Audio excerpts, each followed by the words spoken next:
Om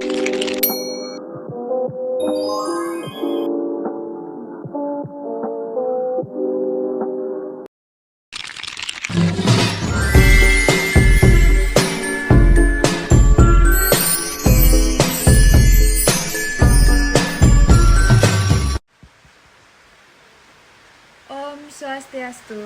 Halo semuanya, perkenalkan nama saya Niko Mang Chandra Nirmala, nomor absen 25 dari kelas RPLA. Jadi pada video kali ini saya akan mengajak kalian untuk membahas jawaban UTS saya. Baik, jadi adapun soal-soal dari ujian tengah semester. Yang pertama itu menjelaskan perbedaan data dan informasi beserta contohnya. Kemudian yang kedua, membuat alur proses penjualan sampai dengan penerimaan dari marketplace Shopee. Kemudian yang nomor 3 itu menjelaskan hasil evaluasi sistem pengendalian internal pada tugas kasus sebelumnya. Lalu yang keempat itu menjelaskan ancaman dan pengendalian pada siklus pembelian dan pengeluaran kas. Lalu yang terakhir itu menjelaskan alur proses pada siklus pendapatan. Nah, jadi kita langsung saja menjawab soal pertama, yaitu pengertian data. Nah, jadi secara konseptual, data itu merupakan sekumpulan fakta mentah, angka, simbol, ataupun karakter yang belum diolah dan tidak memiliki makna yang jelas apabila berdiri sendiri. Jadi data ini bersifat objektif dan belum memiliki konteks. Nah, dalam dunia akuntansi dan bisnis, data ini bisa berupa angka-angka transaksi, kemudian jumlah unit produksi, dan juga catatan pembelian yang belum dianalisis. Nah, kemudian untuk pengertian informasi sendiri, informasi adalah hasil dari proses pengolahan data yang telah diberi konteks, makna, dan juga relevansi sehingga dapat digunakan untuk memahami suatu situasi, membuat keputusan, dan juga menyusun sebuah strategi. Nah, jadi informasi ini bersifat subjektif karena bergantung pada interpretasi dan tujuan penggunaannya. Contohnya itu seperti UMKM Yuma Alpaka mengalami peningkatan penjualan sebesar 20% pada bulan November 2025 dibandingkan bulan sebelumnya. Jadi pernyataan tersebut adalah informasi karena menyampaikan makna dari suatu penjualan.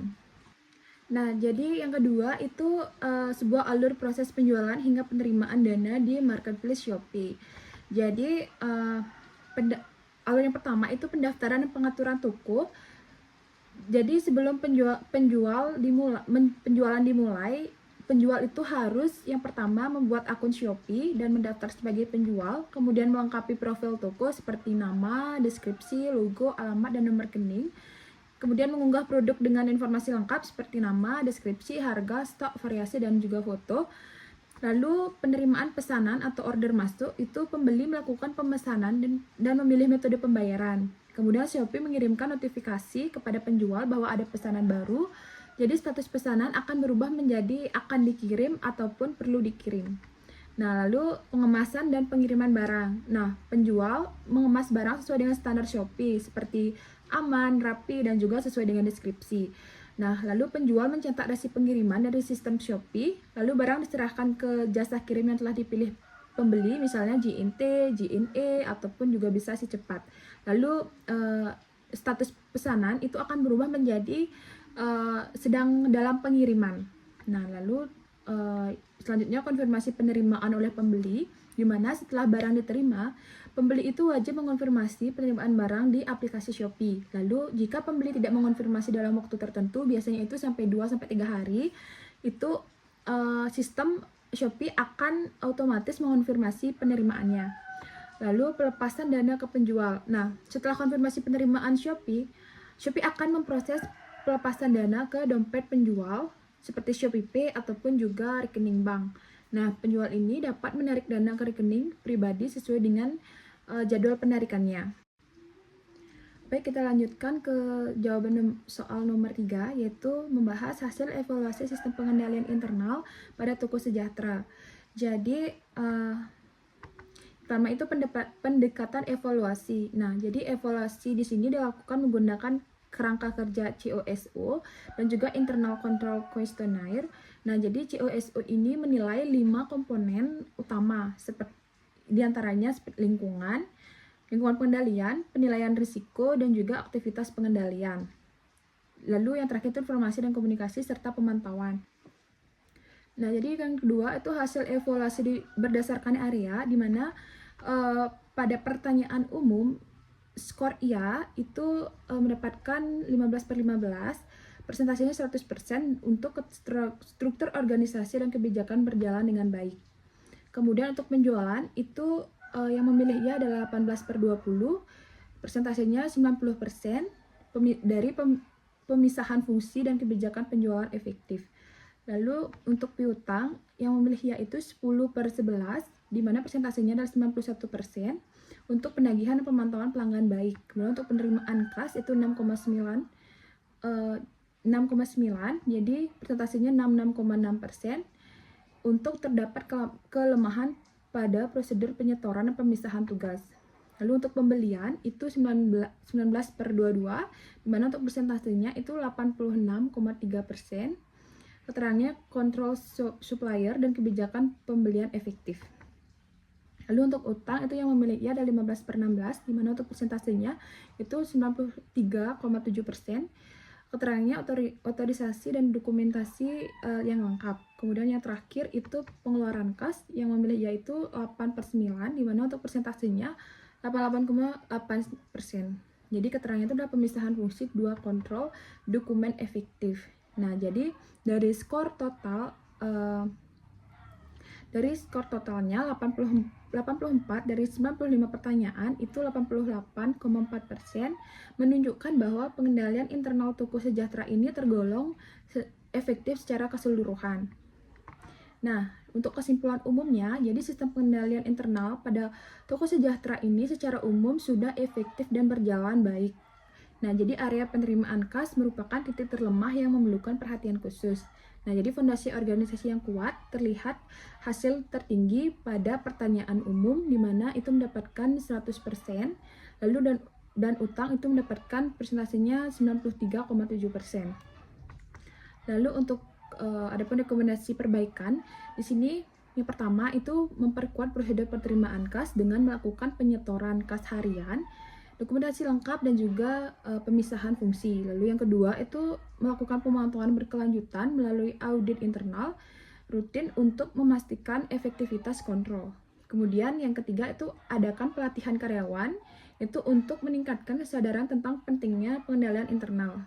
Lalu yang terakhir itu pastikan dokumentasi itu keseluruhannya dan prosedur dilakukan secara lengkap dan mudah diakses. Lalu dilanjutkan jawaban dari soal nomor 4, yaitu ancaman dan pengendalian pada siklus pembelian dan pengeluaran kas. Nah, dimulai dari ancaman dalam siklus pembelian. Jadi untuk ancamannya itu pembelian fiktif atau tidak sah. Jadi pengendalian itu bisa dengan otorisasi pembelian oleh manajer, penggunaan PO resmi dan juga verifikasi vendor. Kemudian yang kedua itu barang tidak sesuai dengan spesifikasi. Jadi untuk pengendaliannya mungkin bisa dilakukan pemeriksaan barang oleh bagian gudang, kemudian pencocokan dengan PO dan faktur.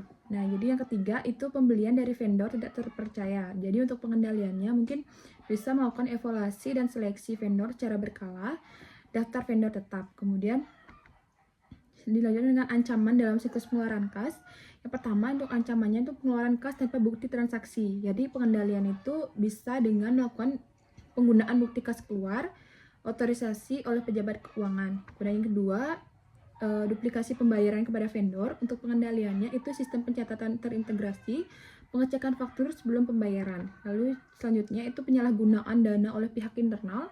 Jadi untuk pengendaliannya itu rekonsiliasi bank secara rutin, audit internal, pemisahan fungsi dan kas dan akuntansi. Pembahasan soal nomor 5 itu menjelaskan alur proses pada siklus pendapatan. Nah, jadi yang pertama itu dilakukan permintaan pesanan dari pelanggan. Jadi proses dimulai dari pelanggan yang mengirimkan permintaan atau pesanan barang ataupun jasa kepada perusahaan. Nah, siklus pendapatan menerima permintaan tersebut dan memberikan respon atas permintaannya, seperti konfirmasi ketersediaan ataupun waktu pengiriman. Kemudian yang kedua itu pemrosesan dan pengiriman barang. Jadi setelah pesanan diterima dan disetujui, siklus pendapatan berkoordinasi dengan siklus pengeluaran untuk mendapatkan informasi mengenai barang yang tersedia di gudang. Lalu siklus produksi bila barang belum tersedia untuk mengkonfirmasi kebutuhan produksi atau pembeliannya, atau disebut dengan back order. Lalu setelah barang siap, kurir akan menerima bill of lading atau dokumen pengiriman dari siklus pendapatan dan pengantaran barang ke pelanggan. Kemudian yang ketiga itu penagihan dan pembayaran, di mana setelah barang dikirim, siklus pendapatan menerbitkan faktur atau invoice kepada pelanggan. Kemudian pelanggan melakukan pembayaran yang diterima oleh siklus pendapatan. Jadi dana yang diterima kemudian disetorkan ke bank dan bukti setoran tersebut dilaporkan kembali melalui sistem. Nah, lalu selanjutnya itu pencatatan pelaporan akuntansi, di mana data transaksi penjualan seperti faktur dan juga pembayaran dikirimkan ke sistem buku besar dan pelaporannya. Jadi sistem ini mencatat pendapatan dan menghasilkan laporan keuangan. Lalu yang terakhir itu koordinasi dengan siklus lain. Nah, selain itu, siklus pendapatan juga berhubungan dengan siklus lainnya. Nah, dengan siklus pengeluaran, contohnya untuk memperoleh informasi stok barang, kemudian dengan siklus produksi, bila memerlukan barang yang akan diproduksi. Lalu dengan siklus manajemen SDM ataupun pengajian itu apabila untuk mencatat dan membayar komisi penjualan kepada staf penjualan. Nah, jadi itu dia tadi pembahasan dari hasil ujian saya. Semoga bermanfaat dan saya mohon maaf apabila ada kekurangan dan juga kesalahan. Saya ucapkan terima kasih dan Om Santi Santi Santi Om.